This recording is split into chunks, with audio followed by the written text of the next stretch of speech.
Recent டேஸாக பார்த்தீங்க அப்படின்னா ஒரு சப் 4 மீட்டர் எஸ்யூவி வாங்குற பல கஸ்டமர் இவ்வளோ ப்ரைஸ் ரேஞ்சில் வந்தாச்சு, நம்ம ஏன் ஒரு மிட் சைஸ் எஸ்யூவியோட பேஸ் மாடல் போயிடக்கூடாது? ஏன்னா இப்போ இருக்க நிறைய மிட் சைஸ் எஸ்யூவியோட பேஸ் மாடல் பார்த்தீங்க அப்படின்னா ஒரு 10,30,000 10,70,000 எக்ஸ்ஷோரூம் விலையில தான் வந்து இருக்குது. ஆன் ரோட் காஸ்ட்னு எடுத்துக்கிட்டிங்கன்னா ஒரு 13-13.25 லட்சம் அந்த ரேஞ்சில் தானே இருக்குது.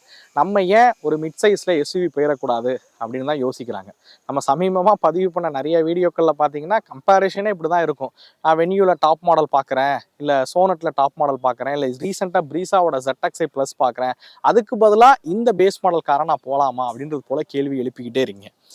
ஸோ அப்படிப்பட்ட ஒரு மிட் சைஸ் எஸ்யூவியில் ஒரு 10,49,000 எக்ஸ்ஷோரூம் விலையில் இருக்கக்கூடிய காரை தான் நம்ம கூட இன்னைக்கு இங்கே இருந்துகிட்ருக்கு. ரெனோவோட ஐகானிக் டஸ்டர் தான் இருக்குது. இதோட ஆத்தென்டிக் அப்படின்னு சொல்லக்கூடிய பேஸ் வேரியண்ட். இந்த வெஹிக்கிளோட எக்ஸ்ஷோரூம் விலை பார்த்தீங்க அப்படின்னா உங்களுக்கு 10,49,000 எக்ஸ்ஷோரூம் விலையில் வரும். ஆன் ரோட் காஸ்ட் பார்த்தீங்க அப்படின்னா ஒரு 13.25 லட்ச ரூபாயில இருந்து 13.5 லட்ச ரூபா, இந்த பேசிக் ஆக்சரிஸ் இந்த மாதிரி விஷயங்கள்லாம் சேர்த்திங்க அப்படின்னா 13,67,000 ஆன் ரோட் விலையில் இந்த காரை உங்களால் வாங்க முடியும்.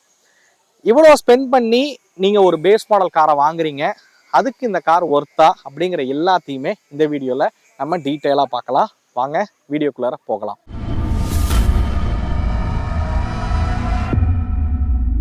Special thanks to Kun Renault Thanjavur. அவங்க தான் நமக்கு வெஹிக்கிள் வாக் அரவுண்டுக்காக வழங்கியிருக்காங்க. நீங்கள் யாராவது ரெனோ வெஹிக்கிள்ஸ் பார்க்குறீங்க அப்படின்னா டிஸ்பிளே தெரியக்கூடிய நம்பருக்கு மறக்காமல் காண்டாக்ட் பண்ணுங்கள். இந்த ஆத்தென்டிக் அப்படின்னு சொல்லக்கூடிய பேஸ் வேரியன்ட் பார்த்தீங்க அப்படின்னா மொத்தம் 3 விதமான கலர் ஆப்ஷன் வந்து கொடுக்குறாங்க. White, silver and black. இந்த 3 கலர் ஆப்ஷனில் பார்த்தீங்க அப்படின்னா உங்களால் வந்து வாங்க முடியும். சேஃப்டி ஆஸ்பெக்டில் எடுத்துக்கிட்டீங்க அப்படின்னாலும் ஸ்டாண்டர்டாக 6 ஏர் பேக் பார்த்தீங்க அப்படின்னா கொடுக்குறாங்க. ஏபிஎஸ் இபிடியாக இருக்கட்டும், ஸ்டெபிலிட்டி ப்ரோக்ராமாக இருக்கட்டும், கார்னரிங் ஸ்டெபிலிட்டி கண்ட்ரோலாக இருக்கட்டும், அதே மாதிரி டிபிஎம்எஸ் டயர் ப்ரெஷர் மானிட்டரிங் சிஸ்டமாக இருக்கட்டும், இந்த மாதிரியான பேசிக்காக இருக்கக்கூடிய எல்லா சேஃப்டி ஃபீச்சர்ஸும் வந்து கொடுக்குறாங்க. 20+ சேஃப்டி ஃபீச்சர்ஸ் பார்த்தீங்க அப்படின்னா இந்த காரில் வந்து கவர் பண்ணியிருக்காங்கன்னு சொல்லலாம். பாரத் என்கேப்லேயும் இந்த கார் 5 ஸ்டார் ரேட்டிங் வாங்கின காராகவும் இருந்துட்டு இருக்கு. ஸோ ஒரு பேஸ் மாடல் கார் வாங்கினாலும் இப்போ உள்ள காலகட்டத்தில் எல்லாருமே பார்த்தீங்க அப்படின்னா சேஃப்டியில் எந்த ஒரு பஞ்சமும் இல்லாமல், எந்த ஒரு பஞ்சாயத்தும் இல்லாமல் தான் வந்து வடிவமைக்கிறாங்க அப்படின்னு சொல்லலாம். அப்படி பார்க்கும்போது ரெனோவோட இந்த டஸ்டரும் பேஸ் மாடல் சேஃப்டி ஆஸ்பெக்டில் எந்த ஒரு குறையும் சொல்ல முடியாது. எனிவே இப்போ நம்ம அந்த டிசைன் விஷயத்துக்கு வர ஆரம்பிப்போம். ஸோ இந்த வெஹிக்கிள் பார்த்தீங்க அப்படின்னா ரெனோ குரூப்போட மாடுலர் பிளாட்ஃபார்மில் தான் வந்து உருவாக்கியிருக்காங்க இந்த வெஹிக்கிளை பொறுத்த வரைக்கும். ஸோ இதே இதில் தான் டெக்டானுமே வந்து பண்ணுறாங்க. வெஹிக்கிளோட வெயிட் எடுத்துக்கிட்டிங்கன்னா ஆல்மோஸ்ட் ஒரு 1350 கிலோலேருந்து 1600 கிலோ வரைக்கும் வெயிட் இருக்கிற வகையில் வந்து கொடுத்துருக்காங்க. ஒரு ஹெவியரான மிஷின் தான் இது. பேனல்ஸ்க்கு இடையில பார்த்தீங்கன்னா கேப்ஸும் வந்து கம்மியாக இருக்கிற வகையில் தான் வந்து பண்ணியிருக்காங்க. ஃபிட் அண்ட் ஃபினிஷ் எல்லாமே வந்து பக்காவாக இருக்குது அப்படின்னு சொல்லுவேன். பைக்கிலும் பார்த்தீங்க அப்படின்னா பில்டு குவாலிட்டியுமே வந்து ரொம்ப சூப்பராக இருக்கிற வகையில் உருவாக்கியிருக்காங்க. 62% ஹை ஸ்ட்ரென்த் ஸ்டீலில் தான் இந்த வெஹிக்கிளை பில்ட் பண்ணியிருக்காங்க. ஸோ சேஃப்டி ஆஸ்பெக்ட்லையும் பார்க்கும்போதும் சரி, பில்ட் ரீதியாகவும் சரி, ஸ்ட்ரக்சர்லையும் ரொம்ப ஸ்டேபிளான வெஹிக்கிளாக தான் இந்த வெஹிக்கிள் வந்து இருந்துட்டு இருக்கு. எனிவே இந்த வெஹிக்கிளோட டிசைன் விஷயத்துக்கு வரலாம். ஃபர்ஸ்ட் ஆஃப் ஆல் இந்த ஐகானிக் டஸ்டர் அப்படின்னு இவங்க வந்து அறிமுகப்படுத்தினாங்க. ஸோ அதோட பேட்ஜிங் பார்த்தீங்கன்னா ஃப்ரண்ட்லேயே வந்து இருக்கும். டஸ்டர் அப்படிங்கிற பேட்ஜிங் வந்து கொடுத்துருக்காங்க. பியானோ பிளாக் ஃபினிஷில் இருக்கிற மாதிரி கிரில்ஸ் பார்த்தீங்க அப்படின்னா கொடுத்துருக்காங்க அப்படின்னு சொல்லலாம். பேஸ் மாடல் காரே நீங்கள் போனாலும் இந்த காரில் பார்த்தீங்க அப்படின்னா எல்இடி ஹெட்லைட்ஸ் கொடுக்குறாங்க. நான் அப்படியே ஆன் பண்ணுறேன் பாருங்கள். ஸோ நீங்கள் வந்து பார்க்கலாம், இதில் பேஸ் மாடலே நீங்கள் போனாலும் உங்களுக்கு எல்இடி ஹெட்லைட்ஸ் பார்த்தீங்க அப்படின்னா இதில் வந்து கிடச்சிரும். அதே மாதிரி எல்இடி டிஆர்எல்ஸும் பார்த்தீங்க அப்படின்னா இதில் வந்து கொடுத்துருக்காங்க. ஸோ இண்டிகேட்டர் நீங்கள் வந்து பார்க்கலாம். ஸோ மேலே வந்து அந்த டிஆர்எல் ப்ளஸ் இண்டிகேட்டர் இன்டகிரேட் பண்ணி வந்து கொடுத்துருக்காங்க. ஸோ பேஸ் மாடலே போனீங்க அப்படின்னாலுமே இந்த லைட்ஸ் எல்லாமே பார்த்தீங்க அப்படின்னா காமனாக இருக்கிற வகையில் தான் வந்து கொடுத்துருக்காங்க. ஆட்டோ ஹெட்லாம்ப் ஃபங்க்ஷனும் இந்த காரை பொறுத்த வரைக்கும் இருக்கு. ஃப்ரண்ட்ல வந்து பார்க்கலாம், ஒரு பிளாக் கலர்ல வந்து பம்பர்ஸ், அதாவது டூயல் டோன் ஃபினிஷிங் இருக்க மாதிரி பம்பர்ஸ் வந்து கொடுத்துருக்காங்க. ஸோ ஸ்கெட் பிளேட்டும் பார்த்தீங்க அப்படின்னா வந்து பிளாக் கலர்ல வந்து இருக்கிற மாதிரி வந்து கொடுத்துருக்காங்க. ஸ்கெட் பிளேட் பொறுத்த வரைக்கும் இந்த இடத்துல ஃபாக் லேம்ப்கான ப்ரொவிஷன் வந்து இருக்கு. தேவைப்பட்டா நீங்க ஆக்சரிஸா கூட நீங்க இதுல வந்து ஃபாக் லேம்பும் பார்த்தீங்க அப்படின்னா ஆட் பண்ணிக்கவும் முடியும். இந்த வெஹிக்கிள் 212 கிரவுண்ட் கிளியரன்ஸ் பக்கம் இருக்குது. ஃப்ரண்ட் அப்ரோச் ஆங்கிளும் பார்த்தீங்க அப்படின்னா நல்லா பெருசாகவே வந்து இருக்குது அப்படின்னு நான் சொல்லுவேன். ஸோ ஏதாவது ஒரு ஸ்பீட் பிரேக்கர் இல்லை ஒரு மேடான பகுதிகள்லாம் விட்டாலும் பெருசாக அடிப்படாத வகையில் தான் அந்த காரை வந்து உருவாக்கியிருக்காங்க. ப்ராப்பராக ஒரு எஸ்யூவி போன்ற ஒரு டைமென்ஷன்லேயே வந்து இதுக்கு வந்து கொடுத்துருக்காங்க அப்படின்னு சொல்லலாம். மேடு பள்ளமான பகுதிகளில் ஏறி இறங்கினாலும் எந்த ஒரு பிரச்சனையும் இருக்காது. வெஹிக்கிளோட டைமென்ஷன் விஷயத்துக்கு வரலாம். ஸோ இந்த வெஹிக்கிளோட லென்த் எடுத்துக்கிட்டிங்கன்னா 4346 அகலம் 1815 height 1701 wheel base 2657 fuel tank capacity 50 litre. So அப்படியே இந்த வீல்ஸ் விஷயத்துக்கு வரலாம். ஸோ இதில் பார்த்தீங்க அப்படின்னா உங்களுக்கு வந்து ஒரு R17 வீல்ஸ் பார்த்தீங்க அப்படின்னா இதில் வந்து கொடுத்துருக்காங்க. 225/60 இருக்கக்கூடிய டயர் ப்ரொஃபைல் வந்து பயன்படுத்தியிருக்காங்க. இதில் வீல் கப் பார்த்தீங்கன்னா இந்த ஆஃப் வீல் கப் மாதிரி வந்து கொடுத்துருப்பாங்க. பட் எனக்கு என்ன தோணுச்சுன்னா ட்ரைபர்லையா இருக்கட்டும், அதே மாதிரி குவிட்லையா இருக்கட்டும், ஸோ அதிலலாம் பார்த்தீங்க அப்படின்னா வீல் கப்பே வந்து ஒரு மாதிரி அலாய் வீல் மாதிரி பேட்டர்னில் வந்து கொடுப்பாங்க. அது மாதிரி இந்த பேஸ் மாடலில் பண்ணியிருந்தாங்க அப்படின்னா இன்னுமே நல்லாயிருக்கும் அப்படின்னு வந்து சொல்வேன். ஃப்ரண்ட்டில் இருக்கக்கூடிய சஸ்பென்ஷன் பார்த்தீங்க அப்படின்னா மெட்பர்சன் ஸ்டட் தான் வந்து கொடுத்துருக்காங்க. ஸோ இது சஸ்பென்ஷன் இந்த மாதிரியான விஷயங்களில் வந்து நீங்கள் பேஸ் மாடல் போனாலும் சரி, டாப் மாடல் போனாலும் சரி, ஒரே மாதிரி தான் இருக்க போகுது. மேலே வந்து கிளாடிங்ஸ் வந்து பார்க்கலாம். பிளாக் கலர் கிளாடிங்ஸ் பார்த்தீங்க அப்படின்னா உங்களுக்கு ஃப்ரண்ட்டு பம்பரில் ஆரம்பிச்சு, அதாவது இந்த ஸ்கிட் பிளேட்டில் ஆரம்பித்து அப்படியே வீல் ஆர்ச்சு, ரன்னிங் போர்டு, அப்படியே ரியர் வீலு, ரியர் பம்பர் வரைக்கும் பார்த்தீங்க அப்படின்னா கனெக்ட் பண்ணியிருக்காங்க அப்படின்னு நான் சொல்லுவேன். மிரர்ஸ் விஷயத்துக்கு வருவோம். இதில் எலக்ட்ரானிக் அட்ஜஸ்டபிள் மிரர்ஸ் பார்த்தீங்க அப்படின்னா கொடுத்துருக்காங்க. அதே மாதிரி இதில் பார்த்தீங்க அப்படின்னா இண்டிகேட்டர், எல்இடி இண்டிகேட்டர்ஸும் பார்த்தீங்க அப்படின்னா இதில் இருக்கிற மாதிரி கொடுத்துருக்காங்க. ஸோ உங்களுக்கு பேஸ் மாடலில் டுவல் டோன் ஆப்ஷன் வந்து இருக்காது, சிங்கிள் டோன் ஆப்ஷன் தான் வரும். மேலே ரூஃப் ரெயில் வந்து மிஸ் ஆகுது. மேபி ரூஃப் ரெயில் கொடுத்துருந்தாங்க அப்படின்னா இன்னும் கொஞ்சம் ஜெய்ஜாண்டிக்காக அந்த காரை வந்து காமிக்கும் அப்படின்னு சொல்லலாம். பி பில்லர் வந்து பிளாக்ல இருக்கிற மாதிரி கொடுத்துருக்காங்க. சி பில்லர் இந்த இடங்கள் அந்த குவார்டர் பேனல்லாம் வந்து பிளாக்ல தான் வந்து இருக்குது. டோர் ஹேண்டில் ரியரில் பார்த்தீங்க அப்படின்னா மேலே டோருக்குள்ளேயே வந்து இருக்கிற மாதிரி வந்து பண்ணியிருக்காங்க. சைட் மவுண்டட் டோர் ஹேண்டெலாம் வந்து பண்ணியிருக்காங்க. ஸோ அப்படியே ரியர் ப்ரொஃபைல் விஷயத்துக்கு வந்துடலாம். ஸோ ரியர் ப்ரொஃபைலில் நீங்கள் டாப் மாடல் போனாலும் சேம் எல்இடி டெய்லைட்ஸ் தான் வந்து கொடுக்குறாங்க. இண்டிகேட்டர் எல்இடியில் இருக்குது. பட் கனெக்டட் மாதிரியான டிசைன் கொடுத்துருந்தாலும் இது கனெக்டடாக இல்லாத வகையில் தான் வந்து டிசைன் பண்ணியிருக்காங்க. New Renault logo front and back ரெண்டுத்துலேயும் வந்து கொடுத்துருக்காங்க. டஸ்டரோட பேஜிங் பார்த்தீங்க அப்படின்னா இருக்கிற மாதிரி பண்ணியிருக்காங்க. டோரும் பார்த்தீங்க அப்படின்னா ஒரு டூயல் டோன் ஃபினிஷிங் வந்துருக்கு. ஸோ இந்த இடத்துல ஒரு பிளாஸ்டிக்கில் வந்து கொடுத்து அது டூயல் டோன் ஃபினிஷிங்கில் வந்து பண்ணியிருக்காங்க அப்படின்னு சொல்லலாம். ரூஃபை பொறுத்த வரைக்கும் இந்த இடத்துல உங்களுக்கு வந்து ஒரு ஸ்பாய்லர், இன்டெகிரேட்டட் ஸ்பாய்லர் மாதிரியான ஒரு அமைப்பு வந்து கொடுத்துருக்காங்க. டிசைனாக பார்க்க ரொம்ப நல்லா இருக்குது. சைடில் இந்த இடங்களும் பார்த்தீங்க அப்படின்னா பிளாக் கலரில் வந்து பியானோ பிளாக் ஃபினிஷிங் வந்து பண்ணியிருக்கிறது பார்க்குறதுக்கு ரொம்ப நல்லாவே இருக்குது. பட் இதில் மியூசிக் சிஸ்டம்லாம் இல்லாதனால ஷார்க் பின் ஆண்டனா அந்த மாதிரியான விஷயங்கள் இதில் வந்து கிடையாது. பட் எனக்கு என்ன தோணுச்சு அப்படின்னு கேட்டிங்கன்னா அட்லீஸ்ட் ரியரில் வந்து ஒரு டிஃபாக்கர் லைன்ஸாவது வந்து கொடுத்துருக்கலாம் அப்படின்னு தோணுச்சு. இதில் defogger lines and wiper washer மாதிரியான விஷயங்களும் பேஸ் மாடலில் கிடையாது. அப்படியே பூட் ஸ்பேஸ் விஷயத்துக்கு வருவோம். ஸோ இந்த வெஹிக்கிளோட பூட் ஸ்பேஸ் ஆக்சுவலாக எடுத்துக்கிட்டிங்க அப்படின்னா 518 லிட்டர். நீங்கள் மேலே வந்து பார்சல் ட்ரேவோட கணக்கு பண்ணிங்கன்னா 518 லிட்டர் வரும். பார்சல் ட்ரே இல்லாமல் கணக்கு பண்ணிங்கன்னா 700 லிட்டர் பக்கம் வந்து பூட் ஸ்பேஸ் அப்படின்னு கொடுத்துருப்பாங்க. மேலே தேவைப்பட்டால் பார்சல் ட்ரே வந்து நீங்கள் வாங்கி வந்து பண்ணிக்கவும் முடியும். பட் ஸ்டாக்கில் உங்களுக்கு பார்சல் ட்ரே வந்து கிடைக்காது. ஸ்பேர் வீல் இருக்கான்னு பார்ப்போம். ஸோ இதில் வந்து பார்க்கலாம். ஸோ இவங்களும் பார்த்தீங்கன்னா ஸ்பேர் வீலை வந்து ரிமூவ் பண்ணிட்டாங்க. அதுக்கு பதிலாக அவங்களுக்கு வந்து ஏர் இன்ஃப்ளேட்டரும் பஞ்சர் கிட்டும் கொடுத்துருக்காங்க. ஸோ இப்போ நிறைய கார்ஸில் வந்து நம்ம ஸ்பேர் வீல் வந்து பார்க்க முடியறதில்ல அப்படின்னு நான் சொல்லுவேன். ஸோ நிறைய கார்ஸில் வந்து ஸ்பேர் வீலை வந்து அவாய்ட் பண்ணிக்கிட்டே இருக்காங்க. ஸோ இதில் வந்து உங்களுக்கு இந்த இடத்துல ஹூக் வந்து இருக்குது. பட் கேபினுக்கு வந்து லைட்ஸ் வந்து கொடுத்துருக்காங்க. இந்த இடத்துல வந்து நீங்கள் பார்க்க முடியும். பட் கேரி பேக் மாட்டுறதுக்கான ஹூக் எல்லாமே வந்துருக்கு. சீட்டை பொறுத்த வரைக்கும் உங்களுக்கு 60/40 ஸ்பிளிட்டபிள் சீட் பார்த்தீங்க அப்படின்னா கொடுத்துருக்காங்க. இன்கேஸ் ஒரு 3 பேர் பயணிக்கிறீங்கன்னும் போது இந்த சீட்டை மட்டும் நீங்கள் ஃபோல்டு பண்ணிவிட்டு, ஸோ அங்கே ஒரு ஆள் உட்காந்துட்டு இந்த சீட்டை வந்து ஃபோல்டு பண்ணிடலாம். இல்லை ஒரு 4 பேர் போகிறாங்கன்னும் போது இங்கே 2 பேர் உட்காந்துட்டு அந்த சீட்டை ஃபோல்டு பண்ணிவிட்டு லக்கேஜ் வந்து ஏற்றிக்கவும் முடியும். ஸோ 60/40 ஸ்பிளிட்டபிள் சீட் பார்த்தீங்க அப்படின்னா கொடுத்துருக்காங்க. ஸோ இந்த இடத்துல பார்க்கலாம் பிளாக் கலரில் ஸ்கெட் பிளேட் வந்து கொடுத்துருக்காங்க. ரிவர்ஸ் பார்க்கிங் சென்சார்ஸ் வந்துருக்கு. இந்த இடத்துல சின்னதாக ரிஃப்ளெக்டர்ஸும் பார்த்தீங்க அப்படின்னா ஆட் பண்ணியிருக்காங்க. ஸோ ரியரில் இந்த டர்போக்கான பேஜிங் வந்து இருக்குது. ஏன்னா இதில் ஒரு 1 லிட்டர் டர்போ பெட்ரோல் இன்ஜின் கொடுக்குறாங்க. இன்ஜின் பற்றி நம்ம அடுத்து பேச ஆரம்பிப்போம். ஸோ இதுதான் வெஹிக்கிளோட டிசைன். ஸோ டிசைன் பொறுத்த வரைக்கும் பேஸ் மாடல் ஃபீல் கொடுக்குதா அப்படின்னு கேட்டிங்கன்னா எனக்கு தெரிஞ்சு இந்த வீல் கப் வந்து இந்த ஆஃப் வீல் கப் தான் இவங்க கொடுக்குறாங்க. அதோடு இருக்கும்போது உங்களுக்கு கண்டிப்பாக அந்த பேஸ் மாடல் ஃபீல் வந்து கொடுக்கும். ஒரு நல்ல வீல் கப்போ இல்லை அலாய் வீலோ போட்டிங்க அப்படின்னா எந்த ஒரு பிரச்சனையும் இல்லை. தேவைப்பட்டால் ஃப்ரண்ட்டில் ஃபாக் லேம்ப் வந்து போடுற மாதிரி இருக்கும். ஸோ மேபி அஃபிலியேட்டில் இருக்கக்கூடிய ஒரு சில நல்ல பொருட்களை நான் டேக் பண்ணி வைக்கிறேன். இந்த கார் வேணும், இல்லை நீங்கள் உங்கள் காருக்கு எதாவது தேவைப்பட்டால் அதை நீங்கள் வந்து பயன்படுத்திக்கோங்க.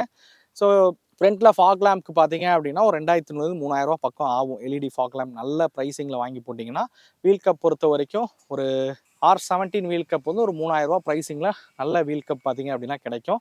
அலாய் வீல் மாதிரி போகிறீங்க அப்படின்னும் போது 8500 ரூபா பக்கம் வரும் ஒரு வீலுக்கான அலாய் வீல் மட்டும் பார்த்தீங்க அப்படின்னா. ஸோ இதுதான் எக்ஸ்டீரியர் பொறுத்த வரைக்கும் நீங்கள் மாற்ற வேண்டிய விஷயமா இருக்கிறது இதுவாக தான் இருக்கும். மற்றபடி பெரிய சேஞ்சஸ் நீங்கள் எக்ஸ்டீரியரில் இந்த காரை பொறுத்த வரைக்கும் பண்ண வேண்டிய அவசியம் இருக்காது. ஸோ டிசைன் உங்களுக்கு பிடிச்சிருக்கா என்னன்றதை மறக்காமல் கமெண்ட் பண்ணுங்கள். அப்படியே நம்ம இன்டீரியருக்கு போவோம். ஸோ வாங்க நம்ம அப்படியே இன்டீரியருக்கு போவோம். ஃபஸ்ட்டு இந்த டோரை காமிச்சிடுறேன். ஸோ இதில் நீங்கள் பார்க்கலாம், இந்த இடங்கள்லாம் வந்து ஒரு சாஃப்ட் டச் மெட்டீரியல் வந்து பயன்படுத்தியிருக்காங்க. இந்த இடத்துலையும் வந்து சாஃப்ட் டச் மெட்டீரியல் வந்து பயன்படுத்தியிருக்காங்க கை வைக்கக்கூடிய இடங்களில். எலக்ட்ரானிக் அட்ஜஸ்டபிள் மிரர் பார்த்தீங்க அப்படின்னா கொடுத்துருக்காங்க. ஸோ இதை நீங்கள் செலக்ட் பண்ணிவிட்டு மிரர் வந்து அட்ஜஸ்ட் பண்ணுற மாதிரி இருக்கும். பட் எலக்ட்ரானிக் ஃபோல்டபுள் வந்து கிடையாது. ஸோ 4 டோரும் பார்த்தீங்க அப்படின்னா ஆட்டோ ஃபங்க்ஷன் வந்து கொடுத்துருக்காங்க. ஸோ 4 டோர்லேயும் வந்து ஆட்டோ ஃபங்க்ஷன் இருக்கிற மாதிரி கொடுத்துருக்காங்க. இது லாக் அன்லாக் பண்ண முடியும். பாட்டில்ஸ் இங்கே வந்து வைக்க முடியும். மேகசின் மாதிரியான விஷயங்கள் கொடுத்துருக்காங்க. ஸ்பீக்கருக்கான கிரில் இருக்குது, பட் ஸ்பீக்கர் வந்து கிடையாது. நம்ம அப்படியே இன்டீரியருக்கு போவோம். ஸோ இன்டீரியர் பொறுத்த வரைக்கும் ஃபஸ்ட் நான் சீட் கம்ஃபர்ட்டை பற்றி பேசிடுறேன். ஸோ ஹெட்ரெஸ்ட்டை பொறுத்த வரைக்கும் அட்ஜஸ்டபுள் ஹெட்ரெஸ்ட் கொடுத்துருக்காங்க. லெக் ரூம் பெட்டராகவே இருக்குது. சீட் பார்த்தீங்க அப்படின்னா ஹைட் அட்ஜஸ்டபுள் உங்களுக்கு பேஸ் மாடலாக இருந்தாலும் கிடச்சிரும். ஸோ உங்கள் ஹைட்டுக்கு தகுந்த மாதிரி இந்த சீட்டை வந்து அட்ஜஸ்ட் பண்ணியும் நீங்கள் வந்து உட்காந்துக்கவும் முடியும். ஸோ கம்ஃபர்ட் ரீதியாக பார்க்கும்போது ஒரு டீசெண்டான தை சப்போர்ட் பார்த்தீங்க அப்படின்னா கொடுத்துருக்காங்க. முட்டிலாம் வந்து இடிக்கலை, நீங்கள் அட்ஜஸ்ட் பண்ணி வந்து உட்காந்துக்கவும் முடியும். ஸ்டேரிங் பார்த்தீங்க அப்படின்னா ஒரு 3 ஸ்போக் ஸ்டேரிங் வீலாக வந்து வடிவமைச்சிருக்காங்க. ஸ்டேரிங் வந்து ஒரு 3 ஸ்போக் ஸ்டேரிங் வீலாக வந்து இருக்குது. இந்த இடத்துல கிளஸ்டருக்கான கண்ட்ரோல்ஸ் மட்டும் இருக்கிற மாதிரி வந்து கொடுத்துருக்காங்க. ஸோ கிளஸ்டர் பொறுத்த வரைக்கும் ஒரு 7 இன்ச்சஸ் இருக்கக்கூடிய இன்ஸ்ட்ருமெண்ட் கிளஸ்டர் பார்த்தீங்க அப்படின்னா இதில் வந்து ஆஃபர் பண்ணுறாங்க. டயர் ப்ரெஷர் மானிட்டரிங் சிஸ்டமாக இருக்கட்டும், அது மாதிரி வெஹிக்கிளோட மித்த இன்ஃபர்மேஷன்ஸ் எல்லாமே வந்து பார்க்க முடியுது. டோர் ஓப்பன் ஆகிருக்கா என்னன்றது எல்லாமே பார்க்க முடியுது. அதோட கண்ட்ரோல்ஸ் வந்து இந்த இடத்துல கொடுத்துருக்காங்க. இந்த சைடு வந்தீங்க அப்படின்னா ஆட்டோ ஸ்டார்ட் ஸ்டாப்புக்கான ஃபங்க்ஷன் இருக்குது. ஈகோவுக்கான மோடு வந்து ஸ்விட்ச் வந்து இங்கே வந்து கொடுத்துருக்காங்க. ஹெட்லைட்டோட லெவல் அட்ஜஸ்ட்மெண்ட் பார்த்தீங்கன்னா இதில் உங்களால் வந்து பண்ணிக்கவும் முடியும். ஸோ ஃப்ரண்ட் ஹுட் பார்த்தீங்கன்னா இதில் உங்களால் வந்து ஓப்பன் பண்ணுற மாதிரி வந்து கொடுத்துருக்காங்க.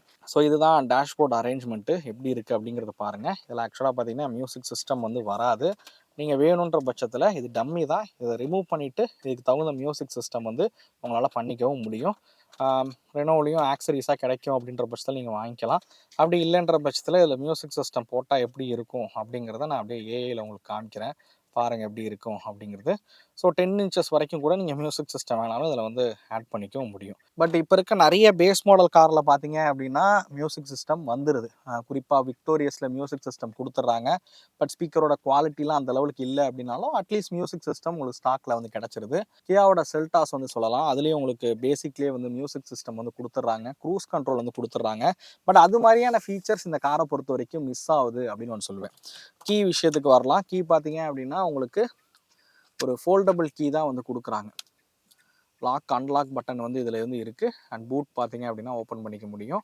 ஒரு கீ ரிமோட்டில் இருக்குது. இன்னொரு கீ பார்த்தீங்க அப்படின்னா ஃபோல்டபுள் ஃபங்க்ஷன் இல்லாமல் லாக் அன்லாக் அதாவது பட்டன் ரிமோட் கீயாக வந்து வடிவமைச்சிருக்காங்க. இந்த ஸ்டேரிங் பொறுத்த வரைக்கும் டில்ட் வந்து பண்ணிக்கவும் முடியும். அதேமாதிரி டெலஸ்கோப்பும் பார்த்தீங்க அப்படின்னா பண்ணிக்கவும் முடியும். ஸோ இந்த ஃபங்க்ஷன்ஸ் எல்லாமே வந்து இருக்கிற மாதிரி வந்து கொடுத்துருக்காங்க.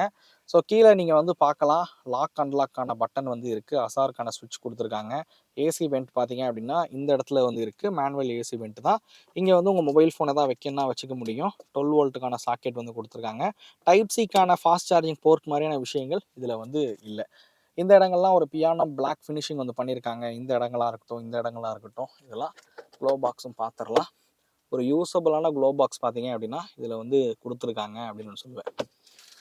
ஸோ சீட் எப்படி இருக்குது அப்படிங்கிறத பாருங்க. அண்ட் ஆம்ரெஸ்ட்டும் அட்ஜஸ்டபிள் இருக்கிற மாதிரி கொடுத்துருக்காங்க. அதுக்குள்ளே சின்ன ஸ்டோரேஜ் ஸ்பேஸும் வந்து இருக்குது. இங்கே 2 கப் ஹோல்டர்ஸ் வந்து கொடுத்துருக்காங்க. ஸோ இங்கே நீங்கள் வந்து பார்க்கலாம் கப் ஹோல்டர்ஸு. உங்கள் கீ வைக்கணும்னா இந்த இடத்துல வந்து வச்சுக்க முடியும். பட் கீ வைக்க முடியாது, புஷ் ஸ்டார்ட் பட்டன் கிடையாது. பட் இந்த இடத்துல ஒரு சின்ன ஸ்டோரேஜ் காயின் அந்த மாதிரியான விஷயங்கள் வந்து இதில் நீங்கள் வந்து வச்சுக்கவும் முடியும்.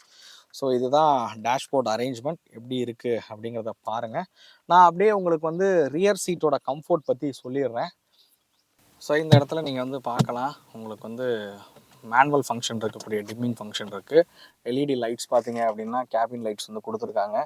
ஸோ இங்கேருந்து வெஹிக்கிள் பார்க்குறதுக்கு வந்து இப்படி தான் இருக்கும். நல்ல ஒரு எப்படி சொல்ல, சீட் வந்து ஹைட் இருக்கிறனால எந்த இடத்துல பேனட் முடியுது, இன்ஜின் விட்டு முடியுதுங்கிறத இங்கேருந்து பார்க்க முடியும். ஸோ நீங்கள் ட்விட்டர்லாம் மாட்டுறதா இருந்தால் இந்த இடத்துல ஸ்பீக்கருக்கான க்ரில் வந்து கொடுத்துருக்காங்க. ஸோ எனிவே இதுதான் வெஹிக்கிளோட டேஷ்போர்ட் அரேஞ்ச்மெண்ட். நம்ம அப்படியே ரியர் சீட்டோட கம்ஃபோர்ட் பார்த்துடலாம். ஸோ டிரைவர் சீட் வந்து என்னோடய ஹைட்டுக்கு தகுந்த மாதிரி வந்து வச்சுருக்கேன். லெக் ரூம் நீங்கள் வந்து பார்க்கலாம் எப்படி இருக்குது அப்படிங்கிறது. தை சப்போர்ட்டும் பார்த்தீங்கன்னா டீசெண்டான தை சப்போர்ட் பார்த்தீங்க அப்படின்னா கொடுத்துருக்காங்கன்னு சொல்லுவேன். ஹெட்ரூமும் ஒரு டீசெண்டான ஹெட்ரூம் வந்து இருக்குது. ரியரில் உங்களுக்கு வந்து ஏசி வெண்ட் வந்து கொடுக்குறாங்க. பட் இங்கே எதுவும் டைப் சிக்கான சார்ஜிங் போர்ட் மாதிரியான விஷயங்கள், 12 வோல்ட்டுக்கான போர்ட் அந்த மாதிரி விஷயங்கள் வந்து இல்லை. இங்கேருந்து வெஹிக்கிள் ஃப்ரண்ட்டில் பார்க்குறதுக்கு இந்த மாதிரி தான் வந்து இருக்கும். ஹெட்ரெஸ்டர் பார்த்தீங்க அப்படின்னா அட்ஜஸ்டபிள் ஹெட்ரெஸ்டர் 3 பேர்த்துக்குமே வந்து கொடுத்துருக்காங்க. ஹெட்ரெஸ்ட்டை பொறுத்த வரைக்கும் அதுமாரி இங்கே வந்து ஆம்ரெஸ்ட்டுமே வந்து இருக்குது. எனிவே இந்த வெஹிக்கிளோட கம்ஃபர்ட் பற்றி எக்ஸ்பிளைன் பண்ணோம் அப்படின்னா 3 பேர் இந்த சீட்டில் வந்து அந்தளவுக்கு கம்ஃபர்ட்டாக உட்கார முடியுமான்னு கேட்டால் கண்டிப்பாக வந்து இல்லை அப்படின்னு நான் சொல்லுவேன். 2 பேர் நல்லா தாராளமாக உட்காந்து போகிற வகையில் தான் இந்த காரை வந்து உருவாக்கியிருக்காங்க. லெக் ரூம் டீசெண்டாக இருக்குது. அதுமாதிரி தை சப்போர்ட்டும் டீசெண்டாக இருக்கிற வகையில் வந்து கொடுத்துருக்காங்க. ஃபுல் பிளாக் இன்டீரியர் அப்படிங்கிறனால பார்க்குறதுக்கு கொஞ்சம் கன்ஜஸ்டடாக ஃபீலை வந்து கொடுக்குது அப்படின்னு சொல்லலாம். டோர் ஹேண்டில்லாம் பார்த்தீங்க அப்படின்னா உங்களுக்கு பியானம் பிளாக் ஃபினிஷிங் தான் வந்து கொடுத்துருக்காங்க உள்ளே இருக்கக்கூடிய டோர் ஹேண்டில்ஸ் எல்லாமே. ஸோ அடுத்ததாக இன்ஜின் விஷயத்துக்கு வரலாம்.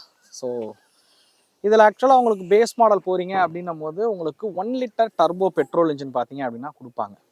பரவாயில்ல, ஹைட்ராலிக் ஸ்டட் எல்லாமே வந்து உங்களுக்கு பேசிக்லேயே வந்து கொடுத்துருக்காங்க அப்படின்னு சொல்லலாம். ஸோ இந்த இடத்துலையுமே வந்து ப்ராப்பராக இந்த இன்ஸ்டாலேஷன் வந்து நல்லா பண்ணியிருக்காங்க. ஆக்சுவலாக ஃபோன் கையில் பிடிச்சிருக்க ரீசன் என்னன்னு கேட்டிங்கன்னா மைக் வந்து ஆஃப் ஆகிடுச்சு. ஸோ அதனால் இதுக்கப்புறம் கேட்குற ஆடியோ அந்த ஃபோனில் ரெக்கார்ட் பண்ணுற ஆடியோ தான். ஸோ இதில் பார்த்தீங்க அப்படின்னா ஒரு 999 சிசி கொண்ட டர்போ பெட்ரோல் இன்ஜின் பார்த்தீங்க அப்படின்னா கொடுத்துருக்காங்க. ஸோ டர்போ TCE 100 அப்படிங்கிற இன்ஜின். TCE அப்படிங்கிறது என்னன்னு கேட்டிங்கன்னா டர்போ கண்ட்ரோல் எஃபிஷியன்சி அப்படின்னு குறிப்பிடுறாங்க. ஸோ இது வந்து ஒரு 100 PS பவரும் 166 Nm ஆஃப் டார்க் வந்து ப்ரொடியூஸ் பண்ணக்கூடியது. ஸோ கைகரில் இருக்கிறதும் 100 PS power 160 Nm of torque வந்து ப்ரொடியூஸ் பண்ணுது. பட் இதோட அந்த டர்போ லேகையும் அண்ட் இந்த வெஹிக்கிளுக்கு தகுந்த மாதிரி பார்த்தீங்க அப்படின்னா இவங்க வந்து கேலிப்ரேஷன்லாம் கொஞ்சம் மாற்றிருக்காங்க. ஸோ 2000 RPMலேருந்து 3750 RPMலேயே வந்து உங்களுக்கு அந்த டார்க் வந்து அச்சீவ் பண்ணுற மாதிரி வந்து உருவாக்கியிருக்காங்க. ஃப்ளாட் டார்க் டெக்னாலஜி தான் வந்து பயன்படுத்தியிருக்காங்க. இதில் இருக்கக்கூடிய டர்போ சார்ஜர் பார்த்தீங்க அப்படின்னா FGT fixed geometrical turbo charger வந்து பயன்படுத்தியிருக்காங்க. அதே மாதிரி இந்த டர்போ சார்ஜர் பார்த்தீங்க அப்படின்னா உங்களுக்கு வேஸ்ட் கேட் வால்வ் வந்து எலக்ட்ரானிக்லி கண்ட்ரோல் பண்ணுற மாதிரி வந்து உருவாக்கியிருக்காங்க. ஸோ ரெனோ கைகரில் இருந்த அதே இன்ஜினாக இருந்தாலும், அதே MPFI இன்ஜினாக இது இருந்தாலும், பட் இந்த காருக்கு தகுந்த மாதிரி கேலிப்ரேஷன் பண்ணியிருக்கோம் அப்படின்னு ரெனோ தரப்பில் இருந்து சொல்கிறாங்க. பட் இப்போ நம்ம ஒரு சின்ன கம்பேரிஷன்ஸ் வந்து நீங்கள் டிஸ்பிளே வந்து பார்ப்பீங்க. ஸோ ப்ரீஸாவில் புதுசாக வந்த பூஸ்டர் ஜெட் இன்ஜினையும் இந்த இன்ஜினுக்குள்ள கம்பேரிஷன்ஸ் இருக்கும். அதே மாதிரி இதோட காம்படிட்டராக இருக்கக்கூடிய ஃபோக்ஸ்வேகனோட டைகுன். ஸோ ஃபோக்ஸ்வேகன் டைகுன், அதுக்கப்புறம் குஷாக்லலாம் பார்த்தீங்கன்னா அதுலேயும் ஒரு 1 லிட்டர் டர்போ பெட்ரோல் தான் வந்து பயன்படுத்துகிறாங்க. TSI இன்ஜின்ஸ் வந்து கொடுத்துருக்காங்க. பட் இந்த இன்ஜினை பொறுத்த வரைக்கும் உங்களுக்கு அந்த எப்படி சொல்ல ஒரு டைரக்ட் இன்ஜெக்ஷன் சிஸ்டம் வந்து கொடுத்துருந்துருக்கலாம். ஒரு TGTI மாதிரியான டைரக்ட் இன்ஜெக்ஷன் சிஸ்டம் வந்து கொடுத்துருக்கலாம். பட் இதில் MPFI தான் வந்து பயன்படுத்தியிருக்காங்க. MPFIனால் அட்வான்டேஜஸ் வந்து இருக்குதா இல்லைன்னு நான் சொல்ல. பட் டைரக்ட் இன்ஜெக்ஷன் மாதிரி கொடுத்துருந்தாங்க அப்படின்னா இன்னும் நல்ல ஒரு டார்க்கியான ஒரு இன்ஜினாக இதை வந்து உருவாக்கியிருக்கலாம் அப்படின்னு சொல்லுவேன். ஒரு sub 4 மீட்டர் SUVலே பார்த்தீங்க அப்படின்னா நம்ம வந்து 170 Nm of torque 175 Nm of டார்க்லாம் வந்து இப்போ நம்ம வந்து பார்க்க ஆரம்பிச்சிட்டோம். இதை விட வெயிட்லாம் வந்து கம்மி அந்த பைக்கில் பொறுத்த வரைக்கும். ஸோ அப்படி பார்க்கும்போது பவர் டு வெயிட் ரேஷியோ விஷயத்துலையும் இந்த கார் வந்து அடி வாங்குது அப்படின்னு சொல்லலாம். ஸோ இன்னும் கொஞ்சம் பவர்ஃபுல்லான இன்ஜினாக இந்த இன்ஜினை வடிவமைச்சிருந்தா இன்னும் நல்லா இருந்திருக்கும் அப்படின்னு சொல்லுவேன். எனிவே மித்த காம்படிட்டர் ஒரு உதாரணத்துக்கு ஒரு செல்டாஸ் வந்து எடுத்துப்போமே. செல்டாஸில் நீங்கள் இந்த ப்ரைஸ் ரேஞ்சில் போகிறீங்க, இல்லை கிரிட்டா இந்த ப்ரைஸ் ரேஞ்சில் போகிறீங்க அப்படின்னும் போது, இல்லை கிராண்ட் விட்டாரா போகிறீங்க, இல்லை விக்டோரியஸ் போகிறீங்க அப்படின்னும் போது அது எல்லாத்துலேயும் பார்த்தீங்க அப்படின்னா உங்களுக்கு வந்து NA பெட்ரோல் இன்ஜின் வந்து கொடுத்துருப்பாங்க. பட் இதை பொறுத்த வரைக்கும் அட்லீஸ்ட் டர்போ பெட்ரோல் இன்ஜின் இந்த ப்ரைஸ் ரேஞ்சில் கிடைக்குது அப்படின்னு நம்ம வந்து சந்தோஷம் வேணால் பட்டுக்கலாம். நிறைய பேர் டர்போ பெட்ரோல் அப்படின்னோன்னா மைலேஜ் எவ்வளோ கொடுக்கும் அப்படின்னு வந்து கேட்பீங்க. மைலேஜ் பொறுத்த வரைக்கும் எப்படி சொல்ல, பேசிக்காக நீங்கள் ஹைவேல ஓட்டினீங்கன்னா ஒரு 15 வரைக்கும் எதிர்பார்க்கலாம் இந்த இன்ஜினை பொறுத்த வரைக்கும். பட் சிட்டியில் ஓட்டுறீங்க அப்படின்னும் போது சென்னை மாதிரியான டிராஃபிக்கில் சிங்கிள் டிஜிட் கூட வந்து கொடுக்கும். டர்போ பெட்ரோல்ஸ் எப்போதுமே ஹைவேல பெட்டர் மைலேஜ் வந்து கொடுக்கும். சிட்டியில் மைலேஜுங்கிறது கம்மியாக தான் இருக்கும், அதை புரிஞ்சுக்கங்க. சஸ்பென்ஷன் பொறுத்த வரைக்கும் ஃப்ரண்ட்டில் நான் ஆரம்பத்தில் சொன்ன மாதிரி மெக்பர்சன் ஸ்டட் தான் வந்து கொடுத்துருக்காங்க. ரியரில் பார்த்தீங்க அப்படின்னா உங்களுக்கு ட்விஸ்ட் ஸ்ப்ரிங் ஷாக் அப்சர் பார்த்தீங்க அப்படின்னா பயன்படுத்தியிருக்காங்க வித் காயில் ஸ்ப்ரிங்கோடு இருக்கிற மாதிரி. ஃப்ரண்ட்டில் டிஸ்க் பிரேக்கு, ரியரில் ட்ரம் பிரேக் வந்து கொடுக்குறாங்க. டிசிடி அதாவது இவங்களோட ஆட்டோமேட்டிக், நீங்கள் 1.3ல் ஆட்டோமேட்டிக் டிரான்ஸ்மிஷன் போனீங்க அப்படின்னா மட்டும்தான் உங்களுக்கு ரியரில் பார்த்தீங்க அப்படின்னா உங்களுக்கு டிஸ்க் பிரேக் அப்படிங்கிறது வரும். பிரேக்கிங் பொறுத்த வரைக்கும் அதெல்லாம் எந்த ஒரு பஞ்சாயத்து இல்லை, நல்லா இருக்கிற வகையில் தான் வந்து உருவாக்கியிருக்காங்க அப்படின்னு சொல்லுவேன். எனிவே ஓவராலாக இந்த வெஹிக்கிளோட எக்ஸ்டீரியர் இன்டீரியர்லாம் வந்து பார்க்கும்போது இந்த ப்ரைஸ் ரேஞ்சில் இன்னும் கொஞ்சம் ஃபீச்சர்ஸையும் வந்து கொடுத்துருந்தாங்க அப்படின்னா நல்லாயிருக்கும் அப்படின்னு என்னையை பொறுத்த வரைக்கும் தோணுது அப்படின்னு சொல்லுவேன். அட்லீஸ்ட் ஒரு மியூசிக் சிஸ்டம், க்ரூஸ் கண்ட்ரோல், இந்த மாதிரியான ஒரு சில ஃபீச்சர்ஸையும் இந்த காரோட ஆஃபர் பண்ணாங்க அப்படின்னா நல்லா இருந்திருக்கும். அண்ட் இவங்க லான்ச் பண்ணும்போது எங்களுக்கு ஒரு விஷயம் இருந்துச்சு, அட்லீஸ்ட் ஒரு NA பெட்ரோல் இதில் வந்தால் நல்லா இருக்குமே அப்படின்னு. அதையும் வந்து கொடுத்துருந்தாங்க அப்படின்னா இன்னும் நல்லாயிருக்கும் அப்படின்னு சொல்லுவேன். பட் வரலை, அதனால் அதை நம்ம விட்டுருவோம். பட் இதில் இன்னும் கொஞ்சம் ஃபீச்சர்ஸ் ஆட் பண்ணியிருந்தாங்க அப்படின்னா இந்த ஆத்தென்டிக் பேஸ் மாடல் இன்னும் ஒரு வேல்யூ ஃபார் மணியாக மாறி இருந்திருக்கும். நீங்கள் வந்து ஒரு டீசெண்டான பர்ஃபார்மன்ஸ் இருக்கணும், அண்ட் இந்த டஸ்டரோட அந்த பில்டு குவாலிட்டியாக இருக்கட்டும், அந்த ரோட் ப்ரெசன்ஸ்லாம் வேணும் அப்படின்னா இந்த ப்ரைஸ் ரேஞ்சில் இந்த காரை நீங்கள் ட்ரை பண்ணலாம் அப்படின்னு சொல்லுவேன். எனிவே இந்த வீடியோ உங்களுக்கு பிடிச்சிருக்கும் அப்படிங்கிறத நம்புகிறேன். இந்த வீடியோ பற்றின கருத்துக்களை மறக்காமல் கமெண்ட் பண்ணுங்கள். அடுத்த வீடியோவில் சந்திக்கும் வரை தமிழ் வீல்ஸ் மணிகண்டன். நன்றி, வணக்கம்.